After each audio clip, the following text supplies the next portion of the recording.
धीरे चलते हैं ना, इसलिए जल्दी है। अच्छा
नारायण। सभी को फिर से सूचित किया जाता है, सत्संग का समय हो गया। वहाँ सत्संग क्षेत्र में आ गई, सब लोग कृपया तुरंत आए। नारायण।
विश्वं दर्पणदृश्यमाननगरी तुल्यं निजान्तर्गतं पश्यन्नात्मनि मायया बहिर्भूतं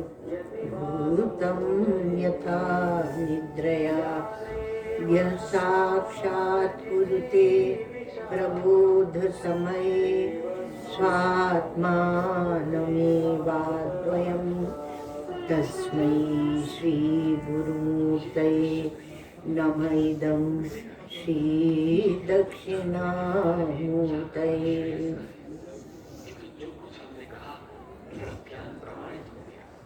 सा दृष्टि सूक्ष्मलक्ष्या स्थिरचर विषया वासना स्पर्श शून्या सा दृष्टिर्दृश्यमुक्तं करणमिव परं संप्रसादैकरूपा सा दृष्टिर्यत्र नान्यत् सकलमविकलं ब्रह्म प्रत्यक्प्रशान्तं श्रीपूर्णानन्दनेत्र द्वैरसविलसत् पूर्णकारुण्यमात्रम्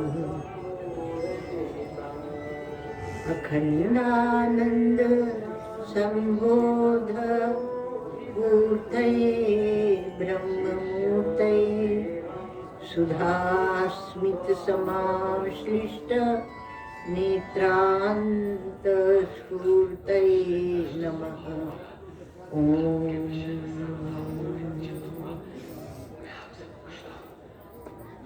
अज्ञानान्तर्गहन पतितान् आत्मविद्योपदेशैः त्रातुं लोकान् भवदवशिखा तापपापच्यमानान् मुक्त्वा मौनं वटविटपिनो मूलतो निष्पतन्ति शम्भोर्मूर्तिश्चरति भुवने शङ्कराचार्यरूपा श्रुतिस्मृतिपुराणानाम् आलयं करुणालयं नमामि भगवत्पादं शङ्करं लोकशङ्करम्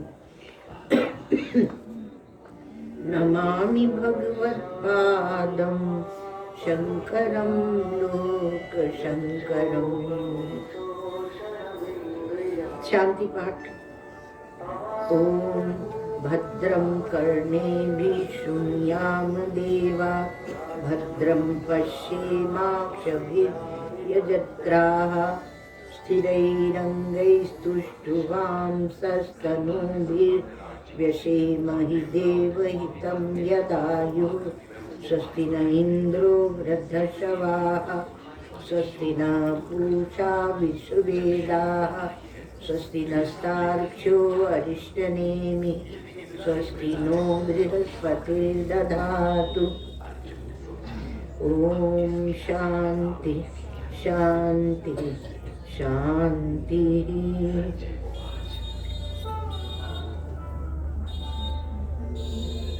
प्रज्ञानांशु प्रतानैः स्थिरचरनिकरव्यापिभिर्व्याप्य लोकान् भुक्त्वा भोगांस्तविष्टान् पुनरपि जिषणोद्भासितान् कामजन्यान् पीत्वा सर्वान् विशेषान् स्वपितिमधुरभुं मायया भोजयन्नो माया संख्या तुरीयं परममृतम् अजं ब्रह्म यत्तन्नतोऽस्मि।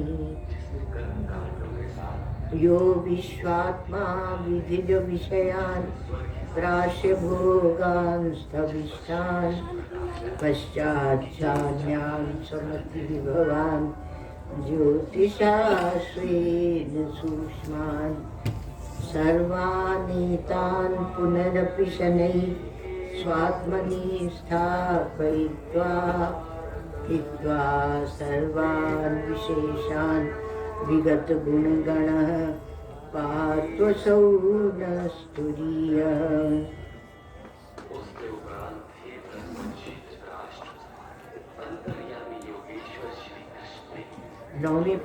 नौवीं कारिका।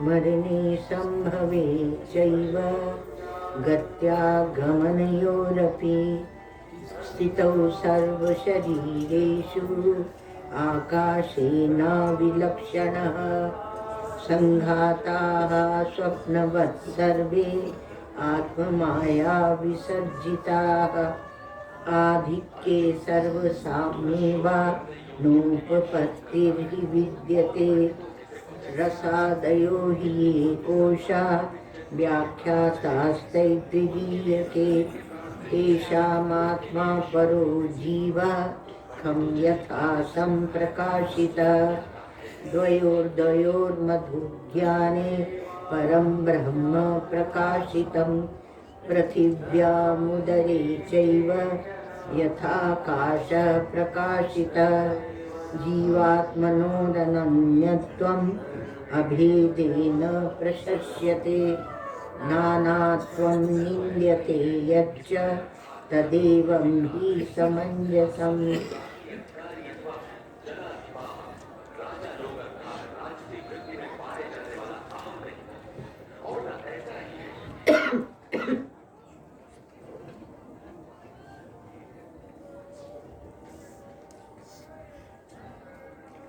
संघाता स्वप्नवत् सर्वे आत्ममाया विसर्जिता आधिक्य सर्वसाम्यवा नोत्पत्ति विद्यते।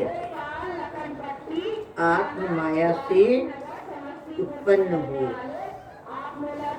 ये देहादि संघात हैं और स्वप्न के समान उनमें उन्हीं को लेके हम ये कहते रहते हैं कि यह बड़ा है, यह छोटा है, यह ऊंचा है, यह नीचा है। ये सब क्या है तो उसका कोई हेतु नहीं। सर्व साम्यवानोत्पत्ति है। ये तो बोलते हैं कि उनमें अधिकता है अथवा सब में समानता है, इसमें भी कोई हेतु नहीं है। कहा कि नहीं हम तो बताएंगे। सुनना जरा, बोले कि नहीं हम तो बताएंगे कि एक घटाकाश है, एक मठाकाश है, ऐसे बड़ा छोटा बताएंगे।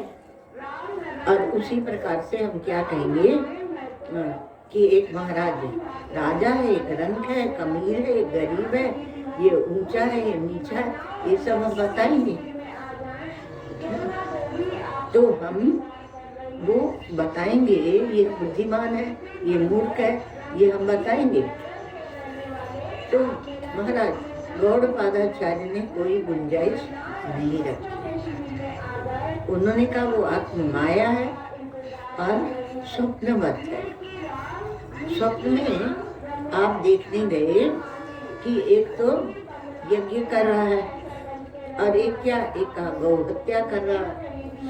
अब कहा हम उनका सुधार करेंगे, हम उनका सुधार करेंगे। अब वो है ही नहीं, आप किसका सुधार करेंगे? ऐसे ही मनुष्य अपना जीवन व्यतीत कर देता है। नहीं ये तो सुधरना ही चाहिए। ये जो समाज सुधार करने जाते हैं ना, उनको उनकी स्थिति ऐसी है। लेकिन ये जो तत्वज्ञ है ये उनको हंसता भी नहीं है। आप कहेंगे क्यों नहीं हंसता? भाई उसको हंसना चाहिए कि ये तो स्वप्न की सृष्टि में उथल पुथल कर रहे हैं। यदि वो स्वप्न की सृष्टि में उथल पुथल कर रहे हैं तो तुम्हें भी उन्हें मूर्ख समझने का कोई अधिकार नहीं है। क्यों? क्योंकि जो तुम मूर्ख या समझोगे तो वह भी स्वप्न की सृष्टि में ही समझो, तो आप भी उसी में पहुंच गए। इसलिए ये जो वेदांत है ये इसको समझना पड़ता है बड़ी शांति से। तो हम लोग का चल रहा था रसादयो ही ये कोशा व्याख्यातास तैत्तिरीयते तेषामात्मा परो जीव खम यथा संप्रकाशिता।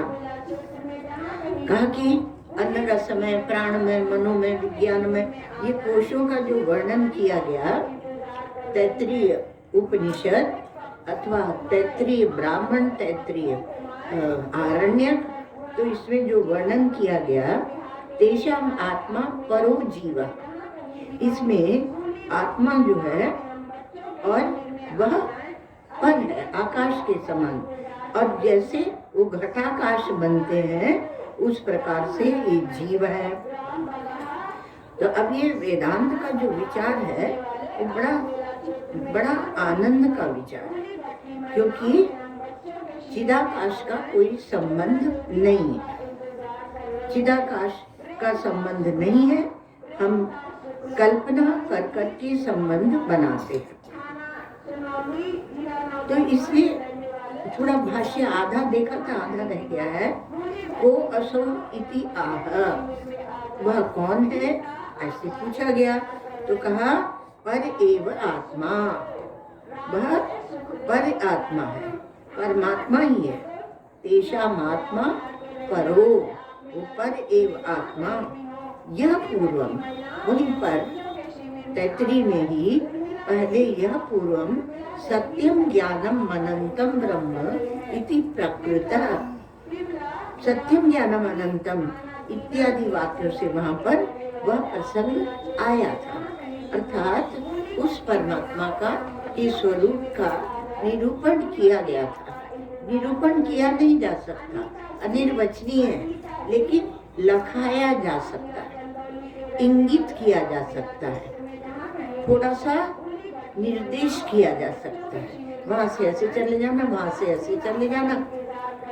अर्थात जब आप सत्यम ज्ञानम अनंतम में पहुंचेंगे तब उन शब्दों का भी निषेध किया जाएगा, उसका भी अपवाद किया जाएगा, क्योंकि वो लक्षण है। लक्ष्यते अनेन, जो लक्षण होता है उसके द्वारा लखाया जाता है, पर वह वस्तु सत्य नहीं होता है। तो यह जो ये परमात्मा ही है जिसको पहले बताया गया था, यस्मात् आत्मनः स्वप्न मायादिवत् आकाशादि क्रमेण रसादयः कोशलक्षणाः संघाता आत्म माया विसर्जिता इत्युक्तम। तो कहा कि यस्मान, जिससे कि जिस आत्मा से और जिस आत्मा से क्रम से स्वप्न मायादिवत, स्वप्न माया आदि के समान और आकाश आदि क्रम से कोश रूप संघात रसादया कोश लक्षणा, ये संघात आत्मा की माया से ही रचे गए हैं, ऐसा कहा गया। यहाँ भी पहले कहा गया, अभी देखा हम लोगों ने 10वीं कारिका में यह कहा गया कि आत्मा माया से ही रचे गए हैं। आत्मा ही आकाशवत, तो आत्मा कैसा है कि आकाशवत इत्यादि श्लोक ही, तो श्लोकों से कहा गया है।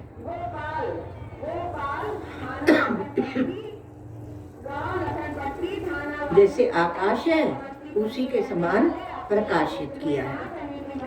अब इससे न तार्किक परिकल्पित आत्मवत पुरुष बुद्धि प्रमाण गम्य इति अभिप्राय।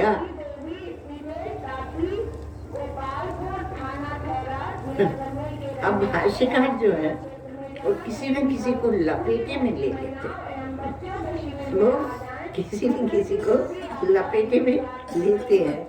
तो बोलते हैं कि तार्किक लोगों की जो परिकल्पना है कि आत्मा जो है मनुष्य की बुद्धि से प्रमाणित होने वाला सो नहीं है। यहाँ आत्मा मनुष्य की बुद्धि से प्रमाणित नहीं होता है। तात्पर्य है कि वह तार्किकों की कल्पना किए हुए उनका जो आत्मा वो अलग है, उनका परिकल्पित है। आत्मा के समान मनुष्य की बुद्धि से प्रमाणित होने वाला नहीं है। ये आपकी 11वीं कारिका है और इस प्रकार से जो उपाधि के जो गुण धर्म होते हैं वह आप अध्यारोपित न करें, उनको छोड़कर विचार करें। आप यहाँ तक विचार करते हैं, देखो हम लोगों का विचार कहाँ तक चलता है। तो हम सोचते हैं कि साधक है जो कि अंतःकरण सर्वथा निर्दोष हो जाएगा तब ज्ञान हो जाए, तो ऐसा कोई नियम नहीं है।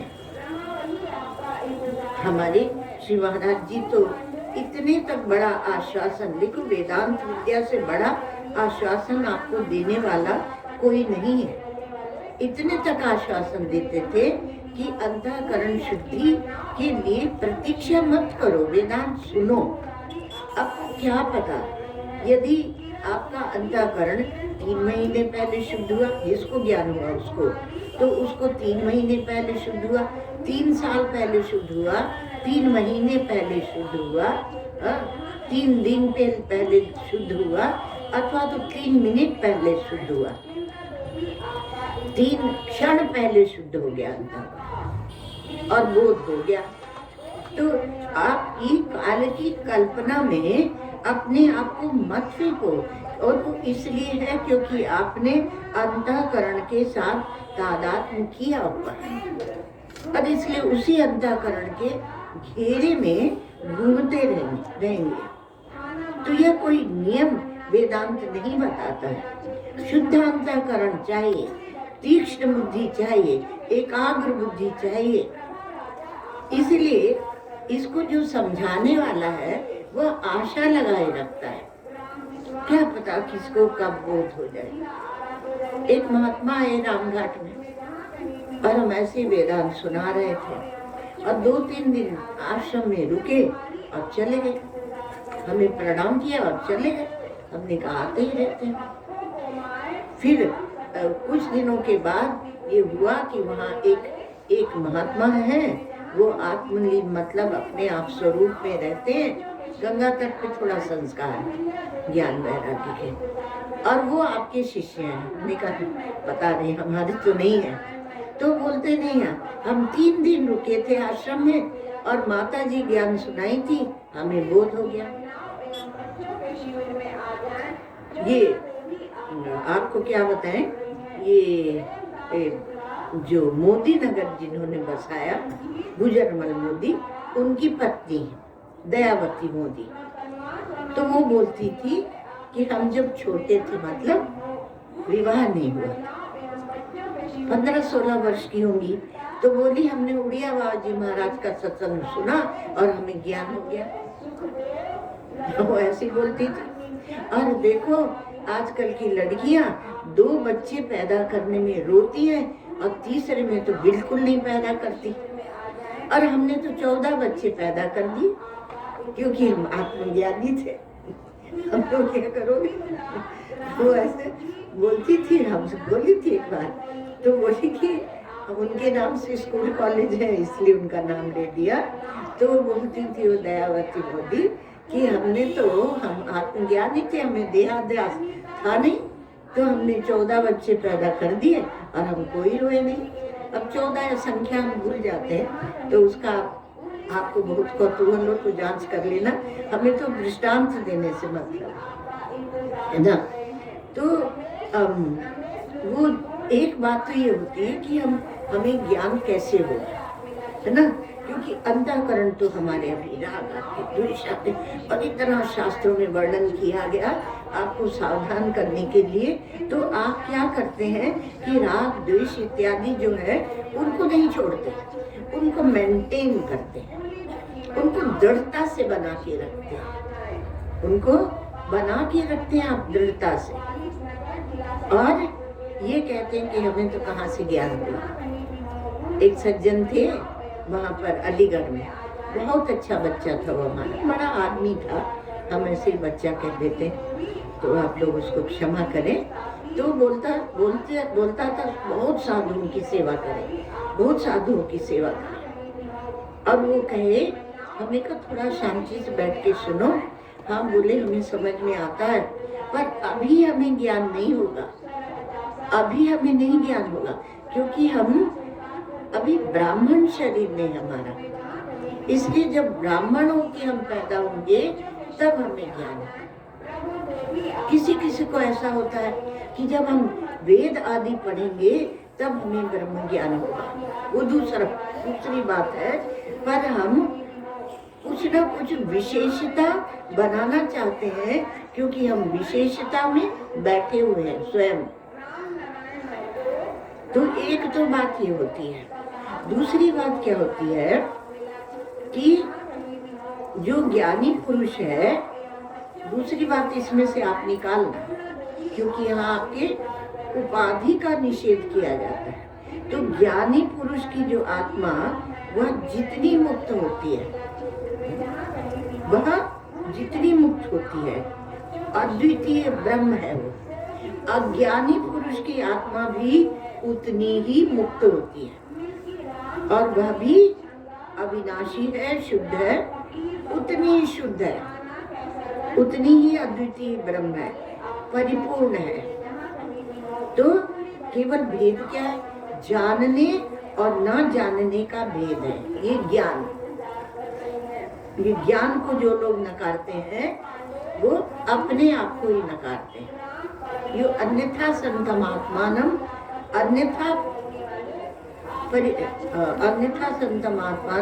अन्यथा प्रतिपद्यते किम तेन न कृतं पापम चौरेण आत्मापहारेण। आपका अन्यथा संतमात्मानम, जैसा आपकी आत्मा का स्वरूप है वैसा न जानकर उसे और ही प्रकार से उसको लेकर और चलते रहते जीवन में, वो पापी है। किम तेन, वो सब पाप करेंगे। मतलब एक जगह जब बंध गए तो अब सब कुछ करेंगे। किम तेन न कृतं पापम चौरेण आत्मापहारेण, क्योंकि उन्होंने चोरी की है और आत्मा का हरण किया, अपहरण किया, इसलिए आत्मा को छोड़ दिया। और कहाँ ले गए उसको? अपहरण करके। वो जो शुद्ध बुद्ध मुक्त आत्मा है उसको कहाँ ले गए? तो उसको उपाधि में ले गए। इसलिए वो सोचते हैं कि अब हम मुक्त नहीं होंगे, अथवा परिच्छिन्नता में ही बंधे रहते हैं। और फिर सोचते हैं साधन करेंगे, फिर साधन का फल प्राप्त होगा। तो सबसे बड़ा साधन और फल तो आपके अंदर ही है। तो अध्यस्त, आपने अपने अंदर उस साधन फल को अध्यस्त कर लिया, थोप लिया। तो कल्पना किया हुआ ही आपका कार्य कारण भाव है, और कल्पना किया हुआ ही आपका साधन साध्य भाव है। ये हो गया वेदांत, इस पर चोट करता है। ये अजातवाद इस पर चोट करता है। और अब देखना, पहले कल हमने आपको बताया था कि आप धर्मानुसार व्यवहार करते हुए भी अद्वैत है, ये बताए हैं। तो आप ये नहीं करना कि अब हम धर्म छोड़ देंगे क्योंकि हम ज्ञानी हैं, अब तो हम पापाचरण करेंगे। इसलिए बहुत सावधानी सुनाना पड़ता है। और अब हम उपासना नहीं करेंगे तो आप फिर करेंगे क्या? वो एक जगह कहा जाता है जहाँ तक पंचदशी है, तो वहाँ कहते हैं कि विद्वराहादितुल्यत्वं मां कांक्षी तत्वविद भवान। हे तत्ववेत्ता महाराज, आप सूकर कुकर की तरह व्यवहार मत कीजिए। सर्वधि दोष संत्यागे लोकै पूज्यस्व देववत्। अब सब अपने दोषों का त्याग करके, क्योंकि आप में सामर्थ्य है, विज्ञस्य वही सामर्थ्य, इच्छा निच्छा विवर्जन है, तो आप में वो सामर्थ्य है। इसलिए लोक में देवताओं के समान पूजे जाओ। तो देवताओं के समान पूजने में वहाँ तात्पर्य नहीं है, आप ऐसा व्यवहार न करें कि लोक में ज्ञान की महिमा घट जाए। आपको ज्ञान की महिमा अपने गुरु संप्रदाय की महिमा को बढ़ाना है, आपको उसे घटाना नहीं है। तो इसलिए ये सारा साधन साध्य भाव जब तक हम परिच्छिन्नता में बैठे हैं तब तक ही है। ये बात, एक बात और बोलते हैं कि ये दो तो हो गई मान लो नेगेटिव। अब दूसरी तीसरी जो है वो ये है कि तत्व ज्ञान हो गया, उसके बाद में आपका नियमन करने वाला कोई नहीं है। अर्थात परम स्वातंत्र की एक पराकाष्ठा है। इस वस्तु सत्य को जान लेने पर स्वातंत्र की पराकाष्ठा है, और वो आपको तत्वज्ञ के जीवन में दिखती है। भगवान शंकराचार्य कहते हैं कि नहीं मोक्ष दशाया विज्ञानांतरम आनंदांतरम व उत्पद्यते। ऐसे कल्पना मत करो कि मोक्ष की दशा आने पर जो दूसरा कोई और विज्ञान होगा, हमारी बुद्धि कुछ और ढंग से विचार करने लगेगी, और मतलब बड़ी सूक्ष्म हो जाएगी, पतली हो जाएगी, सब कुछ हमें रट जाएगा, कंठस्थ कर लेंगे, विद्वान हो जाएंगे। तो ऐसा कुछ नहीं है, और उसमें कोई आनंद भी ऐसा कूदेगा आनंद, अरे वो शांत आनंद है, वह आत्मानंद है, वह आत्मा में रहने वाला आनंद है। तो उसको अलग से दिखाना और अलग से उसको सोचना ये भी नहीं है। तो वेदांत आपको साधन की फिक्र मिटाता है। यहाँ तार्किकों पर जो आक्षेप किया है, क्योंकि तार्किक क्या करते हैं, वो बुद्धि के साथ आत्मा को रख देते हैं, एक पदार्थ के रूप में रख देते हैं। तो वेदांत का जो विचार है, आप जब वहां तक पहुंचते हैं तो साधना की फिक्र, जन्म जन्मांतर के का चक्र, नरक स्वर्ग, राग द्वेष, सबकी चिंता को मटिया मेट कर देने वाला। तो कहा फिर तो राग द्वेष करता होगा। अरे वो उसमें प्रातिभाषिक होते हैं, प्रातीतिक होते हैं, क्षण भर को दिखते बस है, वो पूर्व के संस्कारों के कारण। उसके जीवन में धर्म का भी पारतंत्र्य नहीं है, वेद का भी नहीं है, ईश्वर का भी नहीं है, कोई नहीं है, कोई किसी की भी परतंत्रता नहीं है। माने जो संबंध आदि बनाते वो भी नहीं है, क्योंकि केवल आकाश है। आप सोचिए तो सही कि आप केवल चिदाकाश है। अब उस चिदाकाश में कैसे भेद बनाएंगे?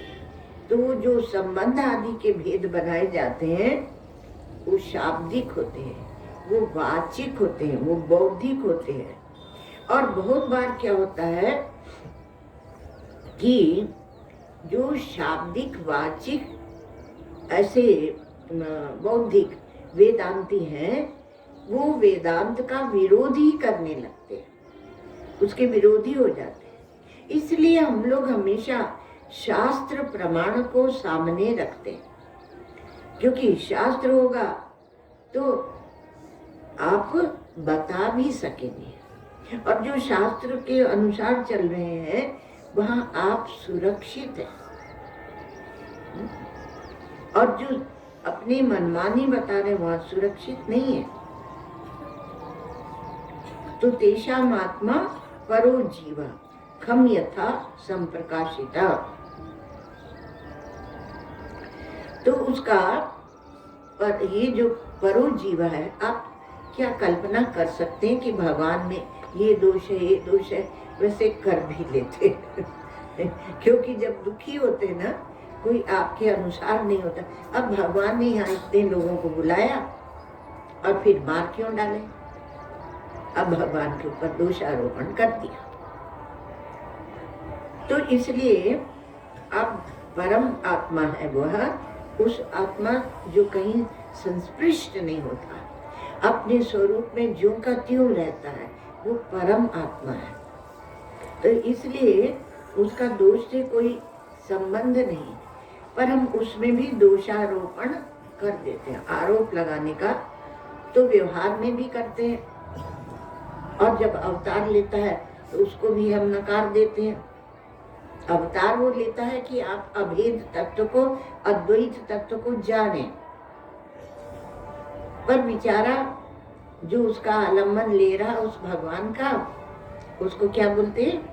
काफिर। काफिर उसको मतलब केवल दूसरों के शब्द लेकर नहीं बोलना चाहिए, हमारे अंदर से भी उसको बोलते हैं। माने हमारे सनातन धर्म में भी उसको कुछ उल्टा सीधा बोलने लगते हैं।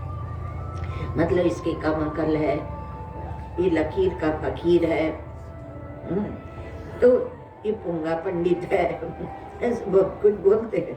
तो ये जो दोष है स्थूल शरीरगत दोष, अब थोड़ा हम संक्षेप में बता रहे हैं, खोल नहीं रहे। तो तेषाम आत्मा, उन सबको समेट लेना, अर्थात उन सबको भी आप समझ लेना, आत्मविश्लेषण करते चलना, क्योंकि यह आत्मविद्या है, आपकी अपनी विद्या है। ये दूसरे को सिखाने के लिए नहीं है, यह अपने आप को सिखाने के लिए है। जो जिसको सिखा रहे हैं उसको यदि दूसरा मान रहे हैं तो फिर कैसे चलेगा? तो स्थूल देहगत, सूक्ष्म या लिंग देहगत और कारण देहगत किसी भी दोष से उसका संबंध नहीं है। संबंध मतलब ये कहें कि हम तादाद में नहीं कर रहे हैं, पर कुछ संबंध तो है ना महाराज हमारा, स्थूल सूक्ष्म और कारण देह से कुछ संबंध तो है ना, क्योंकि वो हमारे हैं, हमने उन्हें पाल के रखा था। वो कुत्ता जो हमने पाल के रखा था, अब कोई और ले गया है उसको, लेकिन हमारा संबंध तो है ना उससे। वो माया आकर ले गई उसको, लेकिन हम कभी कभी तो उसको देखने जाते हैं ना, उस कुत्ते को हम देखने जाते हैं, क्योंकि वो हमारा था। क्या करें? तो ऐसे में हमारे भगवान गौड़पादाचार्य शंकराचार्य भगवान सावधान करते हैं। वो कहते हैं कि नहीं, उसका कोई संबंध नहीं है। खम यथा संप्रकाशित, आकाशवत वह परमात्मा है, उसका कोई, जैसे आकाश किसी से लिप्त नहीं होता, उसमें वायु चलती है, उसमें अग्नि होती है, जल बहता रहता है, लेकिन आकाश का किसी से संबंध नहीं है। तो इसलिए कहा कि यदि आपने आत्मा को जान लिया तो फिर आपका कोई संबंध नहीं है।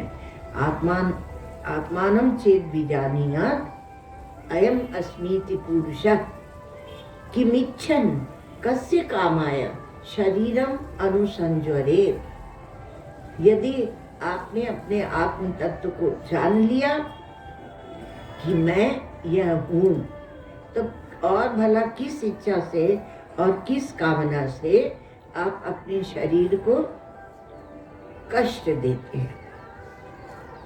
और उसमें भागवत में कहेंगे देहम पुष्णाति, अरे ओ मूर्ख, यही वाला मंत्र लिया है सुखदेव जी महाराज ने, आत्मानं चेत् विजानीयात्। तो किमिच्छन् कस्य कामाय, देहम पुष्णाति, और एक शब्द भूल रहे हैं। तो जागृत स्वप्न सुषुप्ति तीनों आपकी आत्मदृष्टि में नहीं है, अर्थात आप जब अपने स्वरूप में हैं तो आपका स्पर्श नहीं है, और यदि है तो तीनों प्रतीत होते हैं, हल्के हैं, प्रातिभासिक है।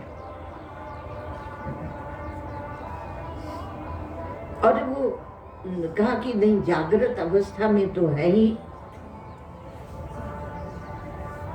आपको एक बात पता है, ये मांडुक्य उपनिषद की ही रीति है, जिसको लेकर आधार बनाकर कारिकाएं लिखी गई है कि यहाँ पर 3 सत्ता स्वीकृत ही नहीं है। जो प्रारंभ में साधक को वेदांतों में पढ़ाई जाती है, पारमार्थिक सत्ता, व्यावहारिक सत्ता, प्रातिभाषिक सत्ता।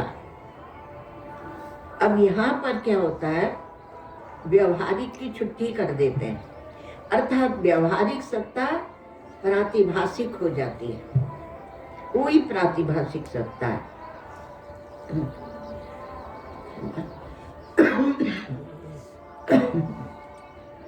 अब ये हो गया ना। अब मधु विद्या में हम लोग आ जाए। तो जैसे बोल रहे हैं कि अन्न की धारा बहती है, वैसे ही ये अन्न की धारा मतलब अन्न जो होता है पृथ्वी से, तो उसी की धारा में शरीर बनते हुए दिखते हैं। वैसे ही प्राण, वायु इत्यादि, तो वैसे ही मन की भी समष्टि होती है। कोश के उसमें बता रहे हैं कि मन की भी समष्टि होती है और बुद्धि की भी समष्टि होती है। तो बुद्धि की धारा बहती है और मन की भी धारा बहती है, प्राण वायु के समान। तो समष्टि ज्ञान की भी धारा बहती है और व्यष्टि ज्ञान की भी धारा बहती है। तो वो सब क्या है, व्यवहारिक उसमें है, व्यवहारिक धरातल पर है। अब आप मधु विद्या द्वयोर मधु ज्ञाने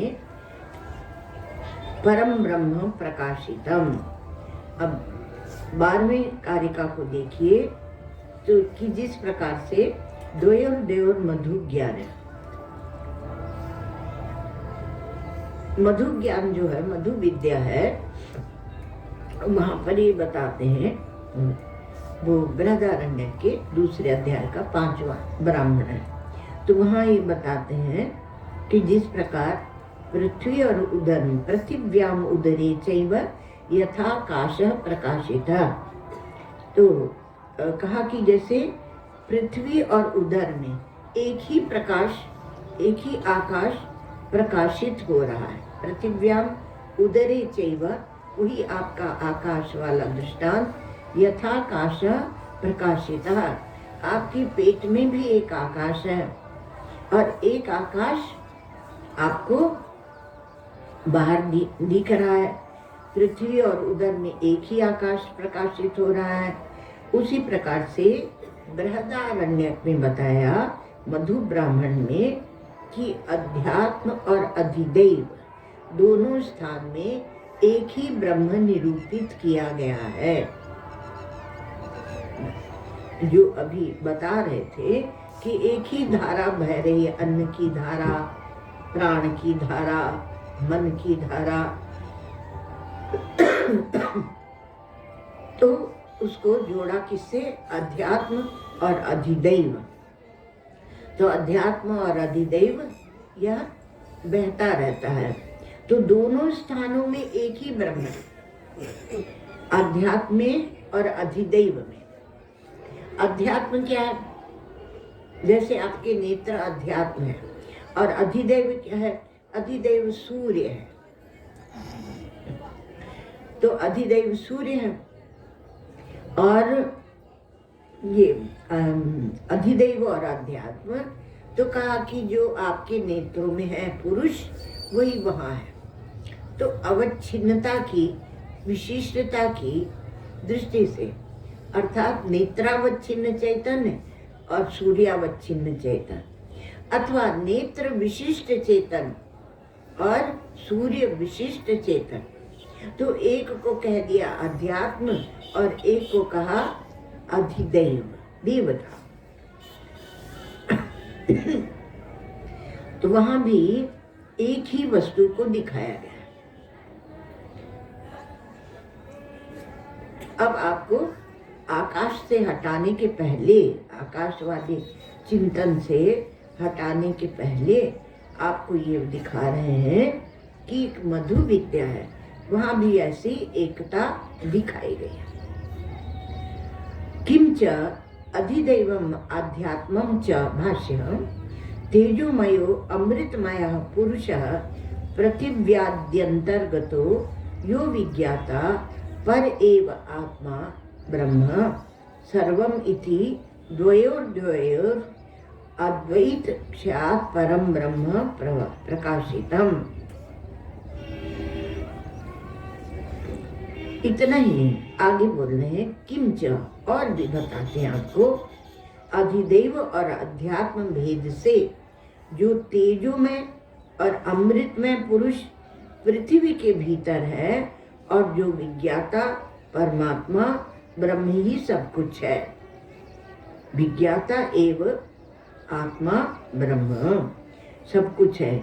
इस प्रकार सर्वमिति द्वयोर द्वैत का क्षय होने पर्यंत, द्वयोर क्षयात्, द्वयोर अद्वैत तो क्षयात् परम ब्रह्म प्रकाशितम।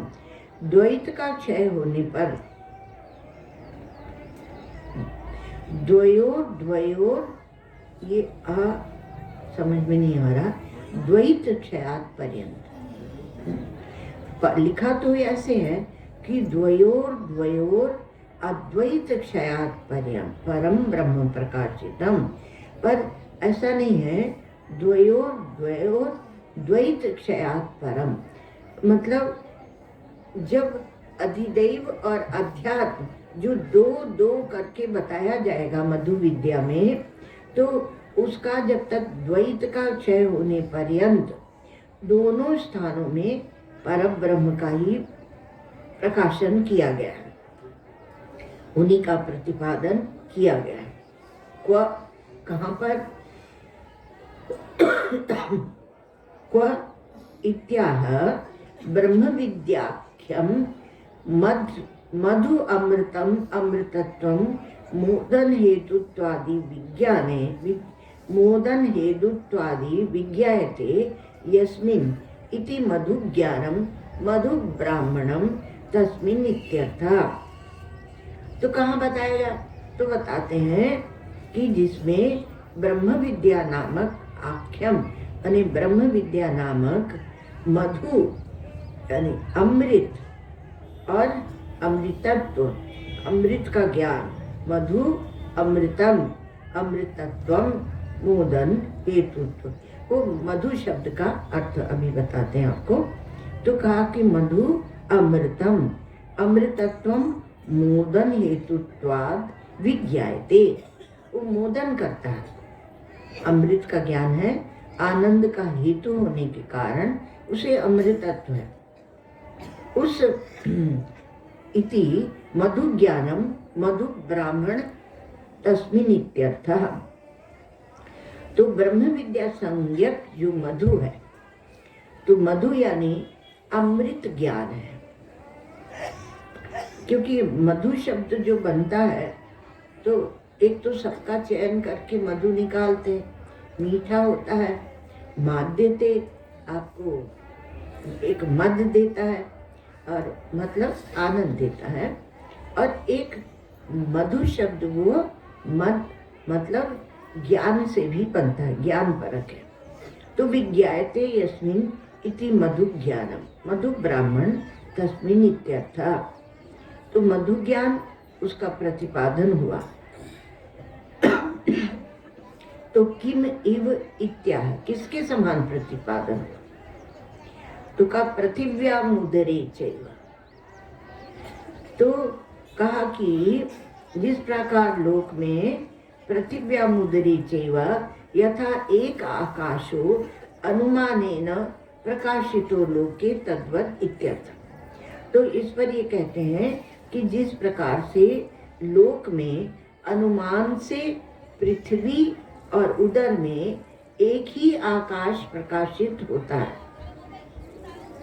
उसी प्रकार से इनकी एकता समझो यह इसका अभिप्राय है।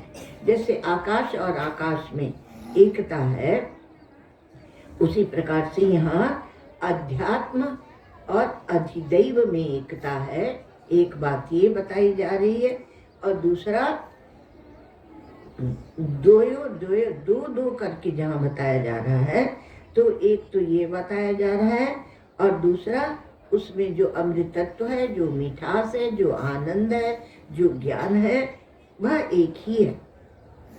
तो ये मधु विद्या, तो मधु विद्या जो है,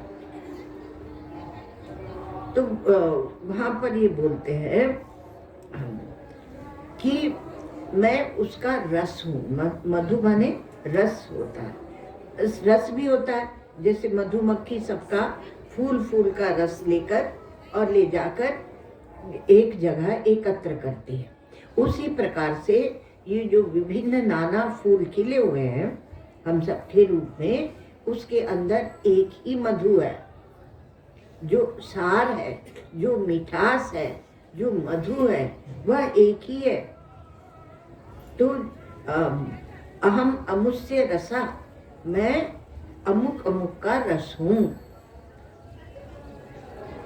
अमुष्य, जो हम लोग अमुक अमुक शब्द बोलते हैं ना, तो अपन सोचते हैं कोई उर्दू भाषा का है, और वहाँ तो उपनिषद में अमुष्य रसा, तो अमुष्य रसा अर्थात भेद नहीं, उस रस में भेद नहीं।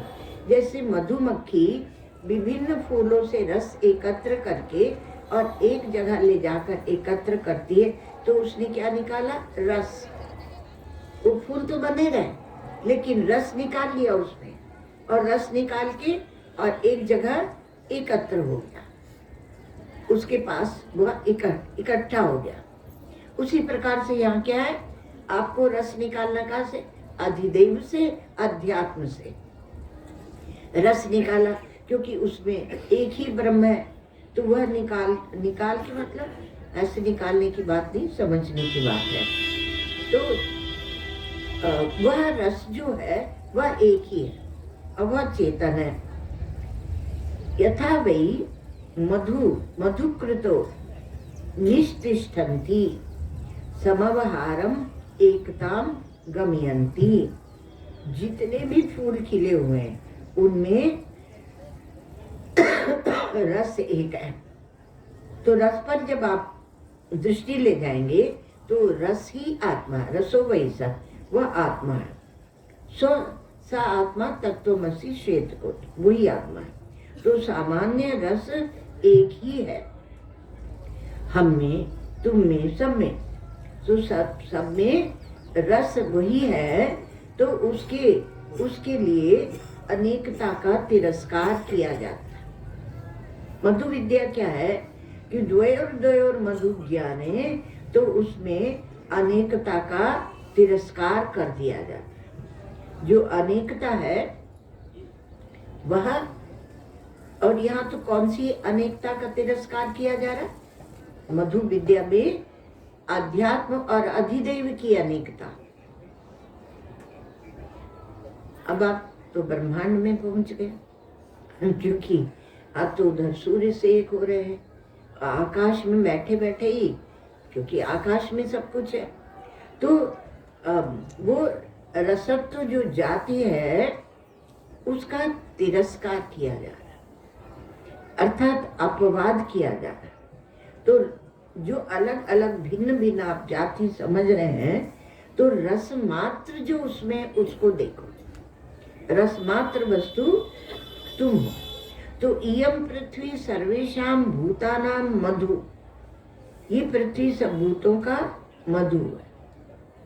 तो मोदन्ते अनेन इति मधु, इसको आनंदमय कोश में लिखा था ना, मोद प्रमोद। तो उसी प्रकार से ये मोदन्ते, जिससे सब मुदित होते हैं, वह है मधु। और माद्यन्ति अनेन इति मधु, मतलब व्यष्टि और समष्टि की एकता। जो आप यहाँ अन्नमय में, ये कल भी बात आई थी, अन्नमय में बैठते हैं तो आप पृथ्वी से एक होते हैं, अर्थात व्यष्टि में आप ये देह है और समष्टि में पृथ्वी है। पहले कभी कभी ऐसे भी लिखा जाता था कि वो कोई किसी का शरीर शांत हुआ तो बोलते थे पंचत्व को प्राप्त हो गए, पंचभूतत्व को प्राप्त हो गए। फिर वो समझ में नहीं आता होगा सबको शायद, तो बोलने लगे स्वर्ग चले गए। वो भी ठीक, तो कहा कि स्वर्गवासी हो गए। फिर कहा ये स्वर्गवासी थोड़ा स्वर्ग छोटा लगता है, तो बोलने लगे गोलोकवासी हो गए, अथवा तो गोलोक, शिवलोक, जो भी, वो सब लोगों को पहुंचाने लगे। वो एक बात आती है कि किसी ने कहा कि ज्ञानी जैन सिंह का जब शरीर हुआ, किसी महात्मा से पूछा गया था प्रश्न कि ज्ञानी जैन सिंह का जब शरीर हुआ तो उसके पहले उन्होंने बहुत रुद्राभिषेक कराया, बहुत सारा अनुष्ठान कराया था, और फिर तदनंतर उनका शरीर चला गया। तो उनको स्वर्ग की प्राप्ति हुई कि नरक की? तो महात्मा ने कहा कि वो मरे कहाँ थे? कहा यही मरे थे, भारतवर्ष में। तो अगर भारतवर्ष में मरे थे तो स्वर्गवासी हुए, अगर विदेश में मरेंगे तो लेट होंगे, लेट ज्ञानी जैन सिंह तब वहां पर लेट हो गए, और यहाँ पर मरे तो स्वर्गवासी हो गए। तो कहा कि आपको स्वर्ग की बात बताने लगी। तो शरीर पंचत्व को प्राप्त हो जाता है। ये ज्ञानी के पीछे कर्मकांड क्यों नहीं होता है? क्योंकि वो मरता ही नहीं है। उसका सूक्ष्म शरीर तो यही वो समबलीयन्ते, तो मरता ही नहीं। और बाकी प्राण प्राण में, पृथ्वी पृथ्वी में, जल जल में, अग्नि अग्नि में, जो उसकी व्यष्टि देह में प्रतीत होती थी, आनुमानिक थी, प्रतिभास मात्र थी, वो यहीं के यहीं सब में चली गई। है ना आनंद की बात?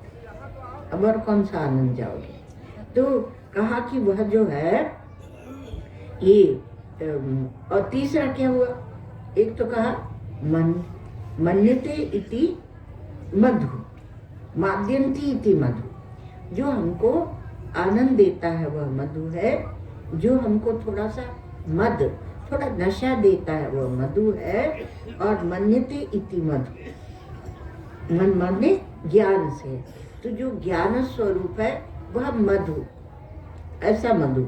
तो वहां ब्रह्म के लिए बताया, तो कहा कि जो अयमेव स यो अयम आत्मा इदम अमृतम इदम ब्रह्म इदम सर्वम, उपनिषद है।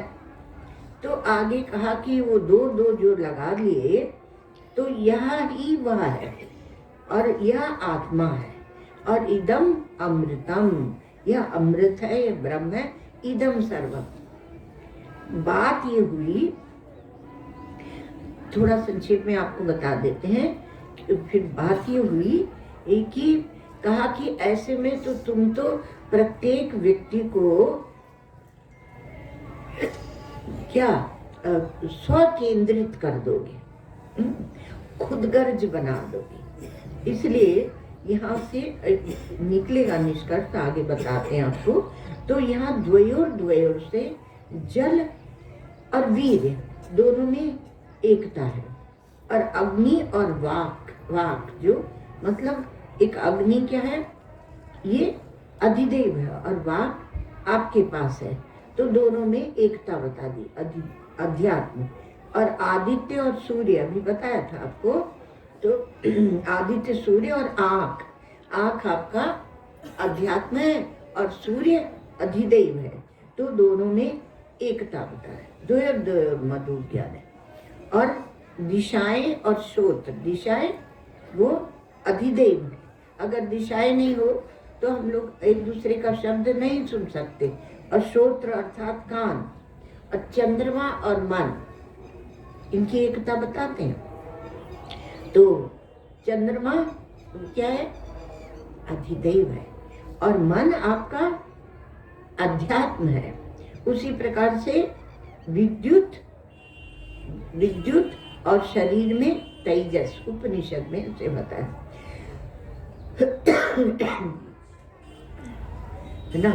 और मेघ और स्वर और आकाश और हृदय आकाश, दोनों की एकता बताई।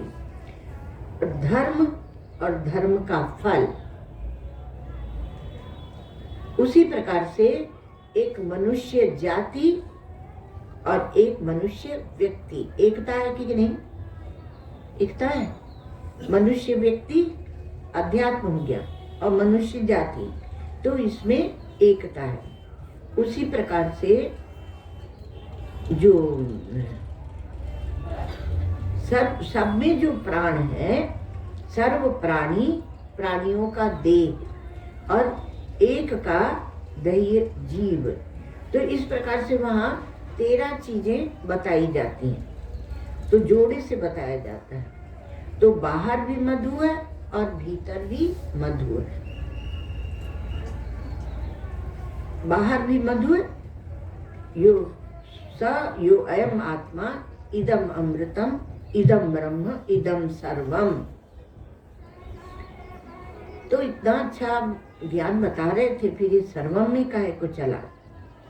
और सबका सब मीठा है, सब मधु है, सब मीठा है, तो सब मीठा है। तो क्या है कि ये भी बताते हैं वहां उपनिषद में कि दूसरे में प्रियत्व की हम कल्पना करते हैं। आत्मनस्तु कामाय सर्वम प्रियम भवति, तो आत्मा ही सब में है और सब में हम उसी आत्मा का ही प्रेम ले रहे हैं जो हमारे अंदर है। तो दूसरे में केवल प्रियत्व का एक भ्रम होता है। असली प्रियत्व तो आपके पास ही है, आत्म वस्तु में है, और वह आत्म वस्तु ही वहाँ प्रतीत हो रही है, दिख रही है। हमारी आँख ही सूर्य के रूप में दिख रही है, ऐसे भी समझो। तो ऐसे कहकर एक स्वतंत्रता का निरूपण किया। अब इसमें ये हुआ कि अध्यात्म शास्त्र जितना है वह आपको आत्मलीन, आत्म केंद्रित कर देता है। तो हमारे आज के विचारकों ने यह आरोप लगाया कि यह व्यक्तिनिष्ठ करने वाला है। जो समाज सेवा कर रहे हैं उनके विचारों के ऊपर तो क्या हो गया? कुठाराघात हो गया। इसलिए उन्होंने कहा कि ये आपको व्यक्तिनिष्ठ कर रहे हैं। कलयुग के दूत बहुत घूमे। हम लोग तो कम्युनिस्ट आदि नाम ले देते हैं, तो कहा कि ये आपके ऊपर कुठाराघात कर रहे हैं। तो इसलिए ऐसा बताया जाएगा। इसलिए बारंबार कहते हैं कि आत्मा को सर्वरूप जानो। इतना जो बताया जाता है तो सर्व का इसलिए स्थापन किया जाता है कि आत्मा को सर्वरूप जानो। तो सर्व का, अगर आप सावधान, सर्व का यदि आप पक्षपात करते हैं तो आत्मा का पक्षपात करते हैं। क्या सर्व का पक्षपात, वह आत्मा का पक्षपात हो जाएगा। बोलते हैं जो सबसे प्रेम करता है वह असंग आत्मा है, वह किसी से नहीं प्रेम करता। जैसे भगवान श्री कृष्ण। अब आप अपनी परिचिंता में बैठ के बोलेंगे, अरे क्यों गोपियों को छोड़कर चले गए?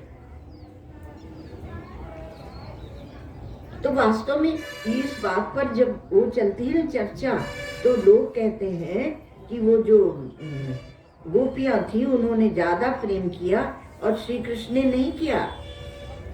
ऐसी बात नहीं है। बड़ा किसका प्रेम है? बड़ा श्री कृष्ण का ही प्रेम है, क्योंकि वो रस स्वरूप, वो प्रेम स्वरूप, वो आनंद स्वरूप है।